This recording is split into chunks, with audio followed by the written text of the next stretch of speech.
let's just start a T20 league or a T10 league and go from there. Satchmo says, why have so many left-wing writers love cricket, given that it's mainly played by right-wing people? Well, I think the best thing there, Satchmo, is that most writers are left-wing. I think it's a harder... I don't think writing is a particularly natural skill for right-wing people. I don't think it's the way that conservative style people work. That doesn't mean that there haven't been conservative writers and there won't continue to be.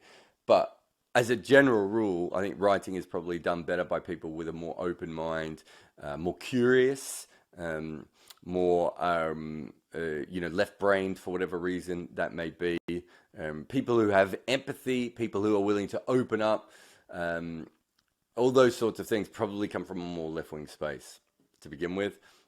So I think, writing is probably, in left-wing circles is probably seen as a worthy thing to do. And I think in probably more conservative circles, writing is seen as nonsense and a bit of bullshit, right? So I think in general, writers are more left-wing than the population at large. Apologies to Ayn Rand.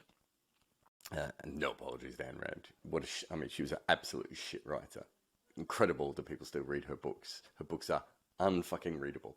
But yeah, so I think that's the case. And then, so I don't think it's that left-wing writers love cricket is the right way of framing that. I think it's the fact that if you have an endeavor like cricket that is so great to write about, and then you have great writers more come over to it, they're going to go. Also, it's fun to go against the grain at a certain point. But I think that, it goes back to the, what was the whole ESPN thing that the right wing, go woke, go broke.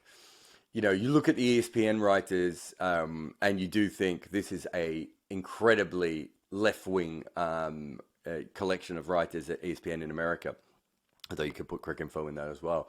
And they're not always writing for a left-wing audience. So sports fans are far more conservative in whole. The whole go woke, go broke thing, of course, was absolute nonsense. The reason ESPN was going broke was because people were cutting the cable ties. But, never let the alt-right actually look for truth in any of these things. So I currently, Satchmo, I work for TalkSport. The TalkSport production setup is far more left-wing than the TalkSport listenership. The whole Sun, it's the Times and the Sun building. Again, the people in that building are by and large far more progressive than the people who read their newspapers or listen to their radio stations or anything else. So I don't think this is a cricket specific thing. If you want to look at some cricket specific aspects of this, I think that what cricket writing does, and probably what football writing allows you to do, maybe basketball writing is the other one, touches of tennis and athletics maybe play into this as well, is it does let you talk about a lot of different cultures. It does allow you to have more topics and to understand more countries. And I think if you're a writer, I can only talk from my personal view. And I remember having a chat with about Jonathan Liew. He wasn't talking about cricket specifically, but sport.